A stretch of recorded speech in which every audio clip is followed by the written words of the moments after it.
بسم اللہ الرحمن الرحیم۔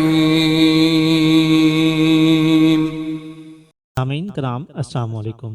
حضرت موسیٰ علیہ السلام کے پاس ایک شخص حاضر ہوا اور کہنے لگا کہ حضور مجھے جانوروں کی بولیاں سکھا دیجئے، مجھے اس بات کا بڑا شوق ہے۔ آپ نے فرمایا تمہارا یہ شوق اچھا نہیں، تم اس بات کو رہنے دو۔ اس نے کہا حضور آپ کا اس بات میں کیا نقصان ہے، میرا ایک شوق ہے، اسے پورا کر ہی دیجئے۔ حضرت موسیٰ علیہ السلام نے اللہ تعالیٰ سے عرض کی کہ مولا یہ بندہ مجھ سے اس بات کا اصرار کر رہا ہے، میں کیا کروں؟ حکم الہی ہوا کہ جب یہ شخص باز نہیں آتا تو اسے جانوروں کی بولیاں سکھا دیجیے۔ چنانچہ حضرت موسیٰ علیہ السلام نے اس جانوروں کی بولیاں سکھا دیں۔ اس شخص نے ایک مرغ اور ایک کتا پال رکھا تھا۔ ایک دن کھانا کھانے کے بعد اس کی خادمہ نے جب دسترخوان جھاڑا تو روٹی کا ایک ٹکڑا گرا تو کتا اور مرغ دونوں اس کی طرف لپکے اور وہ روٹی کا ٹکڑا اس مرغ نے اٹھا لیا۔ کتے نے اس مرغ سے کہا ارے ظالم، میں بھوکا تھا، یہ ٹکڑا مجھے کھا لینے دیتے، تیری خوراک تو دانہ دنگا ہے مگر تم نے یہ ٹکڑا بھی نہ چھوڑا۔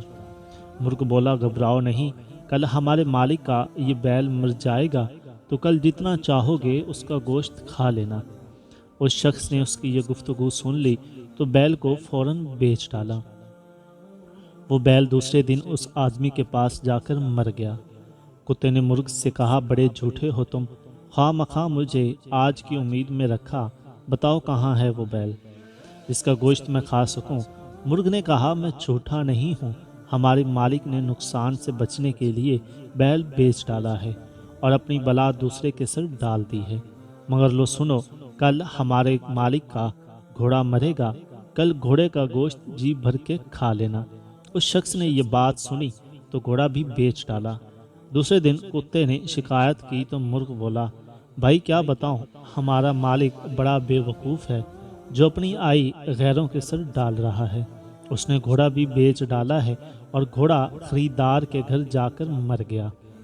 اسی گھر میں مرتے تو ہمارے مالک کی جان کا فدیہ بن جاتے، مگر اس نے ان کو بیچ کر اپنی جان پر آفت مول لے لی ہے۔ لو سنو اور یقین کرو، کل ہمارا مالک خود ہی مر جائے گا اور اس کے مرنے پر جو کھانے دانے پکیں گے اس میں سے بہت کچھ تمہیں بھی ملے گا۔ اس شخص نے جب یہ بات سنی تو اس کے ہوش اڑ گئے کہ اب میں کیا کروں؟ جب کچھ سمجھ میں نہ آیا تو دوڑتا ہوا حضرت موسیٰ علیہ السلام کے پاس آیا اور بولا حضور میری غلطی معاف فرمائیے اور موت سے مجھے بچا لیجیے۔ حضرت موسیٰ علیہ السلام نے فرمایا نادان، اب یہ بات مشکل ہے، آئی قضا ٹل نہیں سکے گی، تمہیں اب جو بات سامنے نظر آئی ہے مجھے اسی دن نظر آ رہی تھی جب تم جانوروں کی بولیاں سیکھنے کی ضد کر رہے تھے، اب مرنے کے لیے تیار ہو جاؤ۔ چنانچہ دوسرے دن وہ شخص مر گیا۔ سبق کیا ملتا ہے اس ویڈیو سے؟ مال و دولت پہ اگر کسی قسم کی آفت آ جائے تو انسان کو صبر کرنا چاہیے اور غم اور شکوہ نہ کرنا چاہیے، بلکہ اپنی جان کا فدیہ سمجھ کر اللہ کا شکر ہی ادا کرنا چاہیے اور یہ سمجھنا چاہیے کہ جو ہوا بہتر ہوا۔ اگر مال پر یہ آفت نازل نہ ہوتی تو ممکن ہے کہ جان ہلاکت میں پڑ جاتی۔